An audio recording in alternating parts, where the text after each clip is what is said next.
Welcome to the Astro Mage. I'm Heidi, and today's topic is fire magic.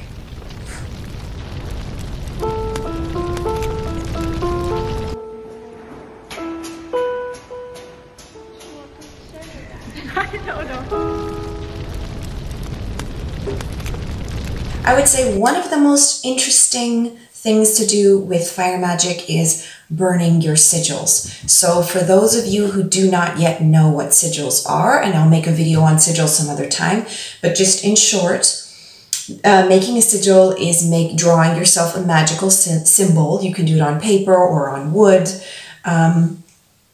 This magical symbol will mean to you the thing that you would like to bring into your life. Right? So let's say I always go with magical knowledge because I always want more magical knowledge. So let's say I make myself a beautiful sigil that wants to bring in more magical knowledge. I fold it up, roll it up into a tiny piece. If you're doing it at home, please be safe.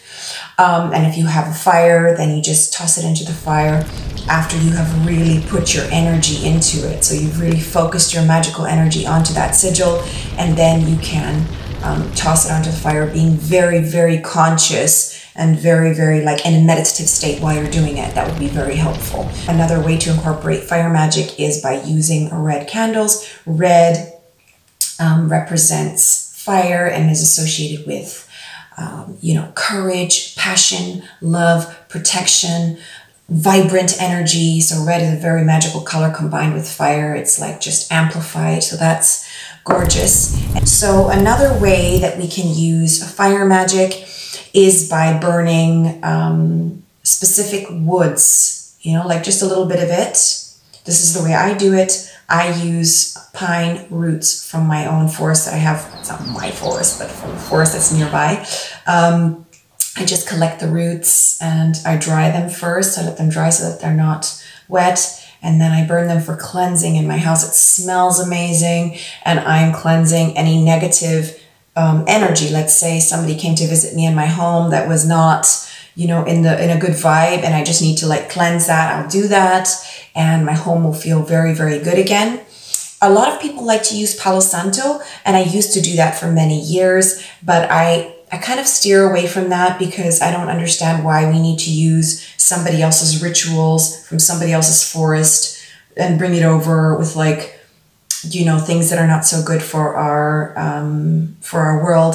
So I would prefer to just use the wood that we have nearby. And I feel like it's just as good, if not more powerful, because we are connected to the earth where we live.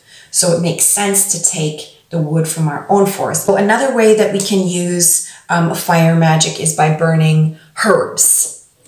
Let's say you really need to have some calming vibrations in your home. You can burn some dried lavender. I like to use this book, The Fragrant Pharmacy. It's got so much information on herbs. These are specifically about essential oils, but then you will understand what these specific herbs and plants are used for medicinally, and then you can also apply that to your everyday life. So let's just go back to lavender. Lavender is calming, it's healing, and it's cleansing.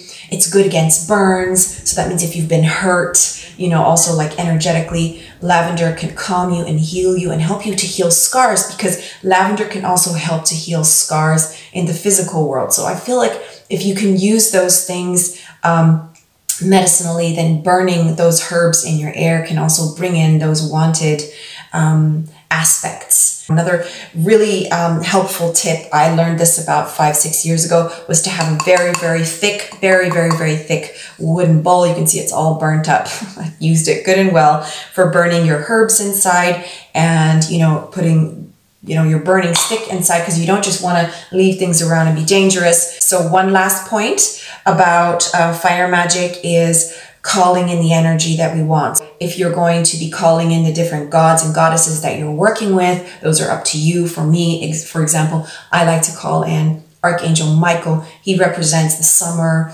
the fire, protection, and that's my personal way of incorporating that spiritual energy into my life. Remember that we are the magical people of today, so we can always look at history, the way other people did things, but it's important to incorporate things to what you feel is right because this is our time and we need to create magic for our time now. That's actually very exciting and also a big responsibility. Okay, so that's what I have for you today. Dear beautiful people, please remember your magical experience matters, and I hope to see you soon. Please leave me some beautiful comments here on how you use magic. I really would love to hear from you, and I hope to see you soon. I don't know.